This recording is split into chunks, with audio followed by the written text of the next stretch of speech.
With us. Okay, our next talk will be the uterine pressure monitor. This is technology that's coming out of our UAMS, and the speaker will be Doug Wilson. Doug? Thank you, and thanks to BioVentures for letting me talk today. The product I'm going to describe is the disposable toco dynamometer. In medical lingo, that'll be toco.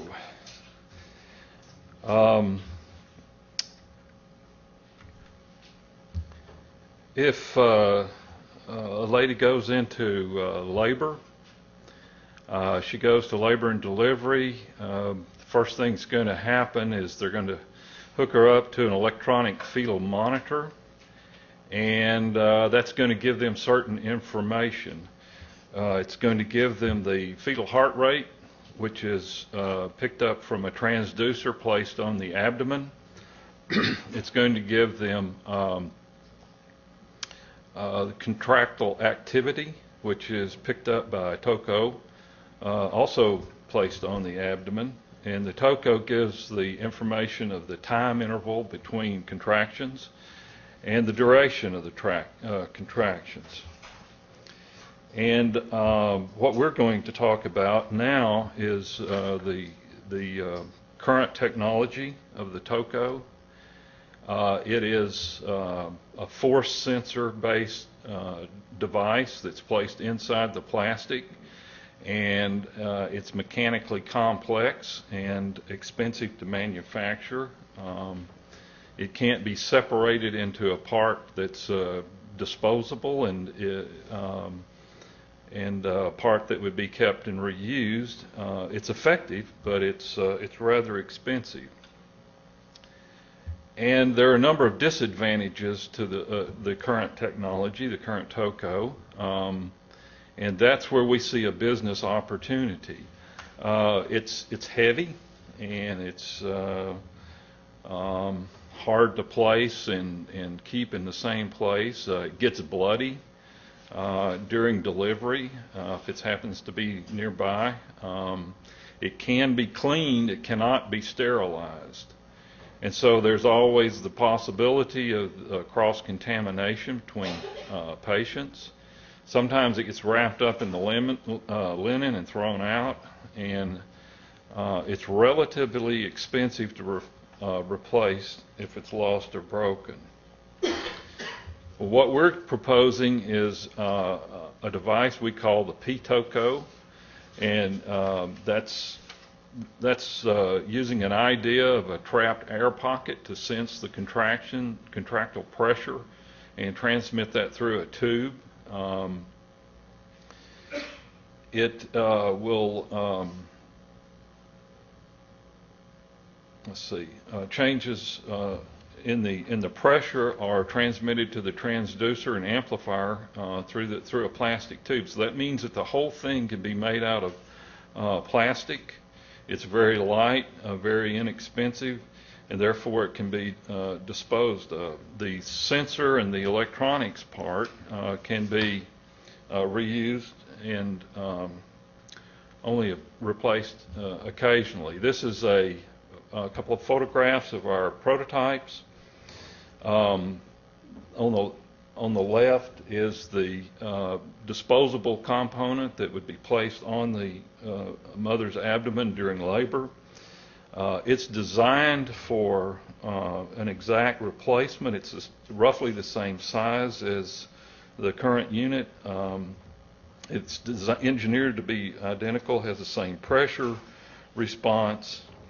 And on the right-hand side would be the electronic transducer module, which then plugs into the monitor. So all you'd have to do is attach the tubing to the transducer, the monitor over there, the electronics, and place it on the patient, and you can collect data. And then after delivery, you dispose of the plastic part on the right. I think one of the important thoughts that we have is that this is physically identical almost to the unit that's already out there, so we have a simple path to FDA approval through the 510(k) process. So what are our selling points, and what's the value of this product? Well, it's inexpensive, and the cost should be very low. It's 100% plastic. There's no electronics. We can reuse the expensive parts. We have a direct replacement, and it can be designed so that it's much smaller and lighter. And so we think it'd be desirable from the patient's point of view, and it certainly will improve the situation with regard to sanitation. Some more advantages are you don't have to clean it, you just dispose of it, so staff doesn't have to spend their time doing that. We intend to include a Velcro belt in the package. Right now, the current technology requires a nurse to go down to the stock room and cut off a length of Velcro and come back and place it on the patient. And we're going to put that all in one integrated package. So we think it will improve the effectiveness of staff time, and that will help us justify the cost of the device. Also, it should be a kit-oriented sales, and that's very popular nowadays. And there would be no required change in fetal monitors. All we have to do is the electronics part. There are three major brands of fetal monitors, and all we have to do is take the electronics part and put the right plug on the end of the cable, and so we can plug it up to any device that's commonly used in that market. We have preliminary data. This is an example of two contractions that were recorded, and in this study we put both our P-TOCO and a standard TOCO on the patient at the same time and recorded simultaneously, and you can see that the contractile activity lines up. We went to some effort to quantify this, and we believe statistically we can demonstrate to the FDA that we have an equivalent device, and that the production unit should behave exactly like the engineering prototype that we have. Let me talk about the patent issues. The guard ring TOCO, which is what's commonly used today, was developed in the 50s, so all the patents associated with that have gone by the wayside. Our device is physically the same diameter and shape roughly, and has the same sensing area and same performance characteristics, so we're going after the market that's already established.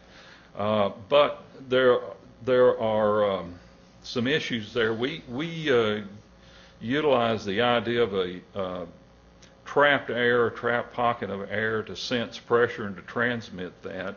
And there have been some other patents that had rather kludgy airbags and that sort of thing, kind of a vest that you put on, but none of them would be anywhere near equivalent to the guard ring TOCO, and I think they failed on that account. So the key issue is to duplicate what's there. You really have to be very clever in the design of the air volume and how you place it, and that's where we're going to capture that intellectual property. We have filed a provisional patent. We filed that in March.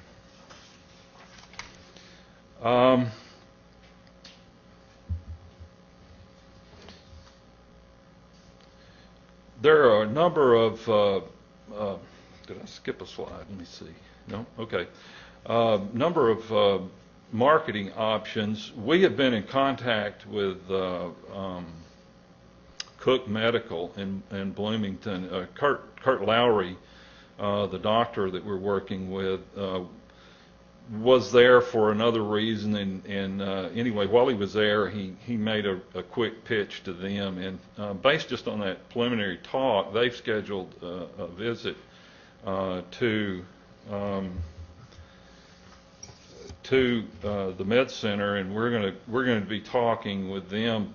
There are two other companies that we could go to, but Cook has already expressed an interest, so we could just simply license the technology. I think that's already a given.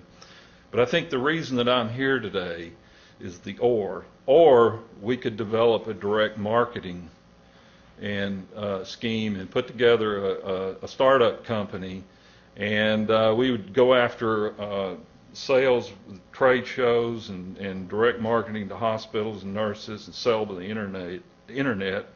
And the advantage is to us be obvious. We get to keep a lot more of the profit. So let me talk about that. I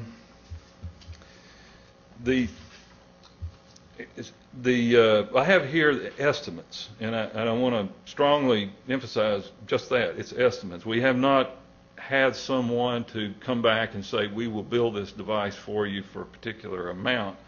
But on the other hand, a disposable piece of plastic that's about this big with a piece of tube on it, I mean, how much can it cost? So I'm just going to put down the number $250.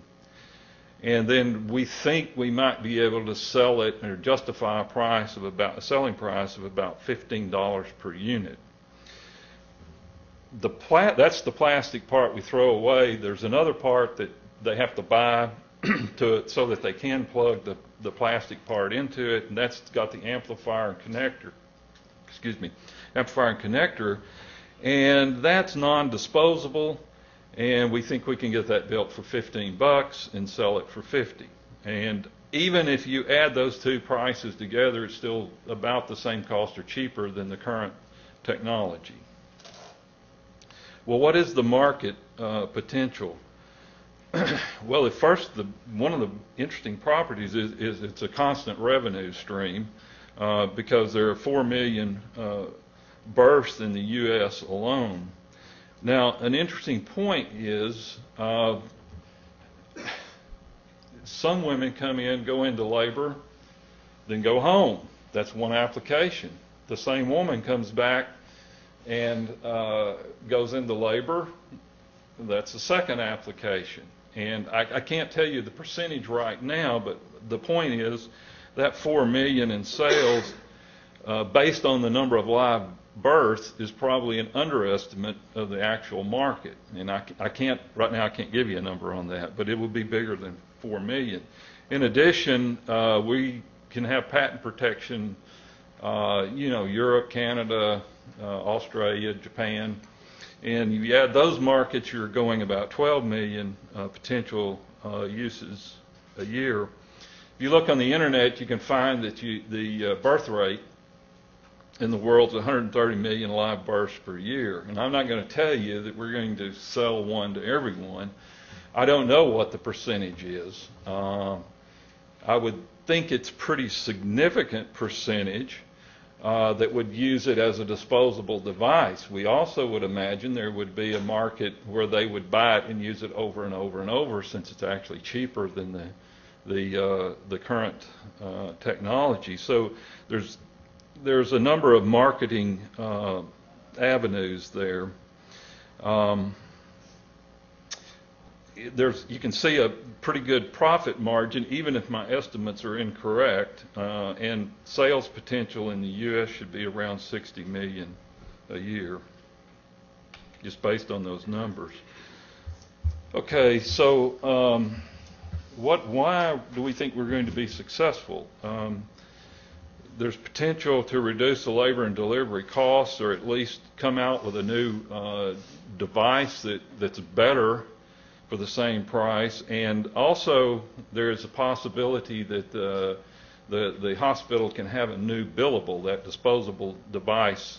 They like that, so they can actually add costs to the stay at the hospital. There's a rather large market worldwide. We're done with the engineering. It's time to do something with this. what we need to do is to get engineering from the standpoints of the science. We need the manufacturing side now to come together with us and figure out exactly how it's going to be mass produced, because that's a different kind of technology than what we've been doing. The FDA approval path is potentially very short. We're going to go after a 510K. We already know the device works. We already know it's going to be equivalent. We just got to get a device made and go in a couple of months, collect some data and put the statistics together to deliver to the FDA. We have the provisional patent. We think the technology is defendable because the bottom line is, if you make it the same size to replace what's out there, you have to have a very small trapped air volume, and that's what we're patented. So either they're going to have to duplicate that small air volume, or they're going to have to put a larger air volume, in which case we know it won't work. There's definite problems with that. So it should be very easy to identify people that are encroaching and defend the patent. So we're going after a niche market with a high margin potential. There's some alternatives there. As I said, we can just license the technology, and we think we have somebody already interested if that's what we want to do. But we're also very interested in looking at other options. And so, again, that's why I'm here today. Thank you.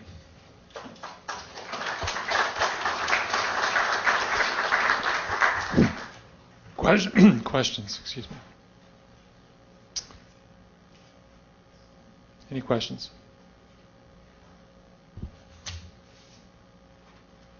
Have you guys already collected clinical data on the prototype that you're...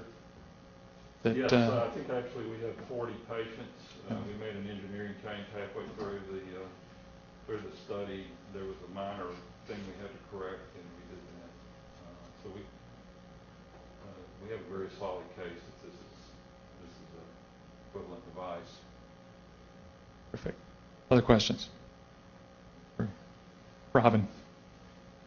Got one. Any chance that the electronics and the monitoring can be reduced in size so that the patient doesn't have to be strapped to the bed all the time? I think we could, with a device like this, you could.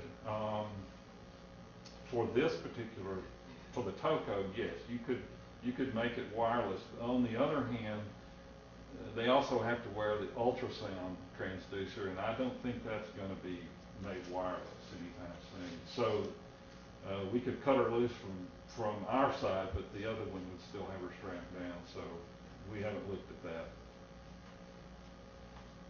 Any other questions? Thank you, Doug. Appreciate it.